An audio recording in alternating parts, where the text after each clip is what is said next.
Si c'est la première fois que tu vois les vidéos sur Opera News, alors abonne-toi pour ne rien rater et pour être notifié à chaque fois que nous publions un article. Opera News est constitué d'un groupe de journalistes et experts en communication réunis pour vous produire des informations tous les jours. On commence. C'est fait. Demande de libération provisoire signée pour Amougou Belinga. Manifestement, les soutiens de Jean-Pierre Amougou Belinga ne s'arrêteront pas tant qu'ils n'auront pas réussi à faire libérer le propriétaire de l'immeuble Écan et président-directeur général de Vision 4. Le milliardaire accusé de complicité de torture par aide dans l'assassinat de l'animateur radio Martinez Zogo mérite une chance d'être libéré provisoirement, selon la communauté Mvo Belinga Écan, qui a publié un communiqué très chaud dont voici le contenu. Dans la nuit du 03 au 04 mars 2023, le premier segment de la justice allant des officiers de police judiciaire au commissaire du gouvernement a rendu son tablier dans l'affaire de l'assassinat du journaliste Martinez Zogo.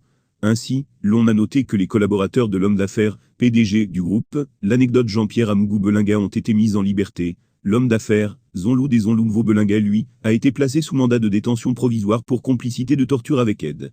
La communauté Mvo Belinga Écan, fidèle à son engagement de faire confiance aux institutions de la République, et notamment à la justice camerounaise pour des raisons évidentes, suit avec beaucoup d'attention ce dossier et retient qu'à ce stade de la procédure, les premières conclusions de l'enquête ne désignent l'homme d'affaires Jean-Pierre Amougou Belinga ni comme l'assassin ni comme le commanditaire de l'assassinat de Martinez Zogo.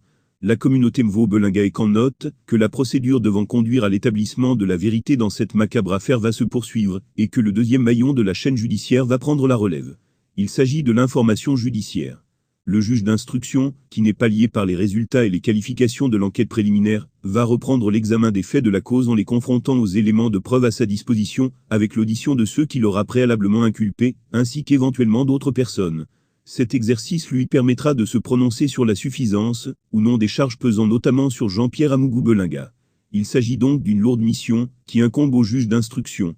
Pour cette deuxième phase de la procédure, la communauté Mvo Belinga Écan, tout en appelant les uns et les autres à la patience, mais à beaucoup de vigilance, afin que l'information judiciaire se déroule dans la plus grande sérénité, en toute indépendance, pour la consécration de l'état de droit, et la mise en œuvre efficace des mécanismes conduisant à un procès juste et équitable exhorte la communauté des influenceurs et autres cyberfrancs-direurs nationaux, et diaspora confondus, ainsi que les médias de toutes catégories à beaucoup de tempérance et de mesure appellent les autorités hiérarchiquement supérieures à un niveau ou un autre, au juge d'instruction à faire preuve de beaucoup de responsabilité et de neutralité, convoque le professionnalisme, l'objectivité et l'indépendance du juge d'instruction, prie les autorités judiciaires, eu égard à la présomption d'innocence, dont bénéficie Jean-Pierre Amougou Belinga, et au regard de sa qualité indéniable de créateur de richesse et d'emploi, de lui donner la possibilité de conduire ses affaires tout en restant à la disposition de la justice, le fleuron groupe l'anecdote constituant une forte caution judiciaire.